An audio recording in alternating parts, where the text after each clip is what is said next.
Broadcasting from Now Media Network's headquarters in Houston, this is Be Productive, hosted by business strategist and productivity expert Clara Capano.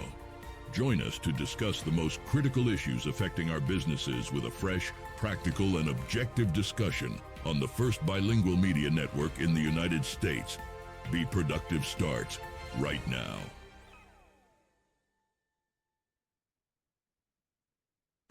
Hello, and welcome to another episode of Be Productive. I'm your host, Clara Capano. One of the things I love so much about hosting this channel is being able to speak with industry experts that are going to give you real strategies to help you level up in leadership, business, entrepreneurship, and even just life. We talk about strategies to help you go from just being busy to really being productive. And today I have one of my dear friends and fellow collaborators. We have Ryan Herpin here. He is an impact strategist. Let's just talk about that for a moment. What a title, an impact strategist. And we're going to start talking about the idea of growth and strategic growth for your business. So Ryan, welcome to the show. It's so good to have you back. Absolutely. It's always an honor to be here. Yeah. So, we've talked several times and, really shared a lot of the same ideas. And what I want to talk about in this first segment with you is this idea of not just growing, but growing with the idea of creating impact. So, talk to us a little bit how, as business owners, as leaders, because sometimes the organizations we have are large. Sometimes it's an organization of one or two as an entrepreneur. But how can we make sure that our growth strategies are also in alignment with our vision of what we want to accomplish? So the way that I typically approach this is when I'm helping a client, right, is I start by helping companies clarify their mission, their vision, and their core values. Then I work with them to identify their key priorities and break down long-term goals into those actionable, measurable steps. Being able to measure that is extremely important. This alignment ensures that every initiative directly contributes to the sustained growth and reinforces the company's overall purpose. That's so good. And I just wrote that down. Mission, vision, values. I think those are great cornerstones for all of us to have. And I almost even think of those as our compass. When you have that vision, it has to start there because every decision you make has to be like, is this in alignment? From the clients we work with to the products we put out there, the actions that we take, is this in alignment? So I think that's really valuable. I want to shift it a little bit because we get that vision, we have our values, but life isn't a constant. The only thing out there is change. So how do we allow for growth, adaptability, evolution while still staying true to all of this? So I believe flexibility has to be built in to every kind of strategy you work with, whether it be long-term plan, short-term plan. You have to have some flexibility in there. Otherwise, when a curveball comes to you, you don't know what to do with it, right?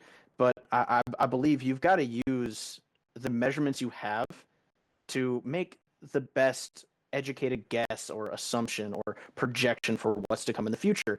And based off of your assumptions, projections, you can develop the if this, then this statements that can be pretty generalized, overarching, but it keeps things flexible and fluid. So when life inevitably throws a curveball, you're ready for change.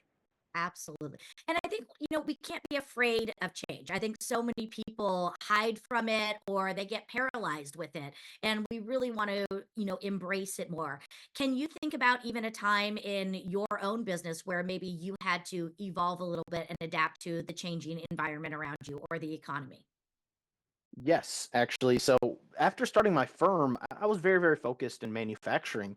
And shortly into my path as an entrepreneur, other opportunities in different industries opened up to me. So I was really unsure with jumping into these other industries because I wouldn't call myself an expert in the criteria. But the challenge was, how do I gap those years of experience and knowledge so I can still help this client pass their roadblocks and achieve their goals? So it's a matter of just believing blindly that you can overcome it and figure it out. Yeah. So for me, conquering any kind of problem, curveball, change just comes with an open mind and confidence that doesn't matter how crazy it gets, I'm going to figure it out. And I think, again, having that belief in yourself, and that's another reason having that vision is so crucial, because when you really have that connection with the vision, that's sort of your belief system. And when you believe in yourself and you believe you're putting out value, you don't have to be afraid. Mhm. I was taught that by one of my mentors, that fear is just what they call the absence of love, that self love. And Ooh, when you are coming from a place of abundance and knowing that you are truly delivering value, you don't have to be afraid, and you can be a little bit more fluid with that. So I think that's great. I like Now, that. yeah, I know, really powerful. Now, as a leader, one of the things that we have to do is take our vision and be able to communicate it to our teams Mhm. as well as the public, because that's what really builds the ties and builds the buy-in with everyone. So talk to us a little bit about, what do you feel the role is with clear communication? How can we really implement it, and how important is it to the sustainability and growth? I believe this is a very important topic. Clear communication ensures that every team member understands the strategy, their role in it, and how their efforts contribute to the overall goals. Everyone wants to feel important and valued, right? And then you add in regular updates and open dialogue, and that will foster the alignment, accountability, and that repetitive motivation, which are all essential for the successful execution. Yeah. I heard one time that, we have to communicate our vision at least 7 times. And, what are some different ways as a leader that we can communicate it? The way I've done it in the past that I've seen a lot of success in getting that buy-in and that open dialogue is a lot of board of directors and executives, we have quarterly meetings. Why don't we have quarterly meetings on the leadman level, supervisor level, Mhm. the employee level? Doing that can make a big difference in the dynamic of a business where everyone feels important and part of the goals. Breaking it down to every level of the business and Mhm. pulling them into the conversation and opening up for feedback on the goals and objectives, it creates that atmosphere of everyone is included in the success of the business. Absolutely. And that's really what we want to create, is those organizations where people feel a part of it, regardless of what their role is.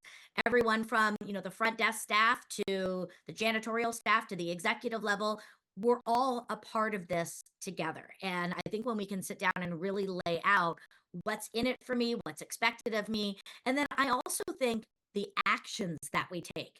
I think that people sometimes don't understand that that's a part of communication as well. So making sure that you're in alignment with the actions you're taking, because we're modeling the behavior that we want others to take in. So all of these are just fantastic. Again, as we grow, we want to do it strategically, we want to do it smart, and we want to do it to always deliver impact. So, Ryan, thank you so much for this. Now, I know as we are talking, other people are going to want to reach out to you and be able to learn a little bit more about you, the services you provide. So, where's the best place that people can find you and connect with you to learn more? The easiest is always going to be my website, impactstrategyc.com. You can reach out to me directly or my team. We've got plenty of information there. LinkedIn, and now we're also working on getting our social media platforms up and running and available for everybody to kind of give some good insight in how we do things. Perfect. Well, Ryan, you are definitely creating impact. And I know even in our short time with this segment, you've already just transferred over so much value. So thank you so much for being here. And for those of you watching, I hope that you took down some notes. Make sure that you're reaching out to Ryan. Let's make sure that we're all out there delivering impact and staying productive. I'm Clara Capano, and we'll be right back with more Be Productive.